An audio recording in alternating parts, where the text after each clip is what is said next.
আসসালামু আলাইকুম রহমতুল্লাহ বরকাতুহু।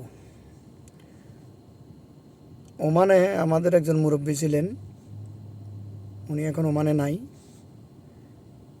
উনি কথা প্রসঙ্গে বলতেন, অনেকবার বলতে শুনেছি, পকেটে আমরা যে কলমটা রাখি, এই কলমটা দিয়ে আমি চাইলে ক্লাসের কোনো বন্ধুকে গুঁতা মারতে পারি, কলমটা দিয়ে কান চুলকাইতে পারি, কলমটা দিয়ে আমি টেবিলের উপর রাখি, আমরা ছোটোকালে যে কলম দিয়ে খেলতে পারি, কলমটা দিয়ে আবার কাউকে মারতেও পারি।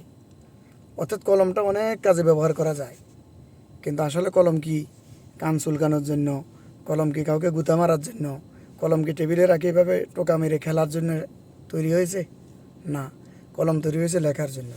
ঠিক তেমনই আল্লাহ তাআলা পবিত্র কোরআনটা আমাদেরকে দান করেছেন, এটা অনুযায়ী, এটা শিখে, এটা অনুযায়ী ব্যক্তি, পরিবার, সমাজ এবং রাষ্ট্র সকল কিছুকে পরিচালনা করার জন্য। তাহলে এই কোরআনটাকে যথাযথ ব্যবহার করা হবে। আর আমরা এই কোরআনকে কী করি? তাকের উপর রাখি, এতটুকু পরিমাণ বালি বসে, কেউ মারা গেলে সেদিন নিয়ে আর কিছু হুজুরকে আমরা টাকা দিয়ে পাঠ করাই, অথচ কোরআন এই জন্য অবতীর্ণ হয় না। অবশ্যই কোরআন তেলাওয়াত করলে সওয়াব হবে, 1 অক্ষরে 10 নেকি করে আপনি পাবেন। কিন্তু কোরআন সওয়াব অর্জনের জন্য দুনিয়াতে আসে না। কোরআন এসেছে মানবতাকে সঠিক পথের দিশা দেওয়ার জন্য। এই জন্য আল কোরআনকে শিখতে হবে মানার জন্য, আমল করার জন্য, ফজিলত হাসিলের জন্য নয়। ফজিলত অটোমেটিক আসবে, ফজিলত অটোমেটিক চলে আসবে যদি আপনি কোরআনকে শিখেন, পড়েন, মানেন। আল্লাহ তাআলা আমাদেরকে তৌফিক দান করুক, আমরা যেন আমল করতে পারি এবং কোরআন অনুযায়ী আমাদের সকল কিছুকে পরিচালনা করার জন্য চেষ্টা করা উচিত।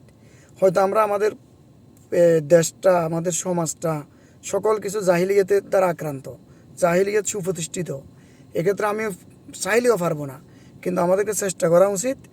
আমি একটা হইলেও আমল করব, একটা হইলেও আমি যেই কোরআন হাদিস অনুযায়ী চালাবো, আমার একটা পদক্ষেপ অন্তত আমি ইসলাম অনুযায়ী করব। তাহলে এই কোরআনের প্রতি আমাদের সুবিচার করা হবে। আর না হলে এই কোরআন আমাদের বিরুদ্ধে হাসরের মাঠে মামলা করবে। আল্লাহ তাআলার কোরআনের আয়াত এটা।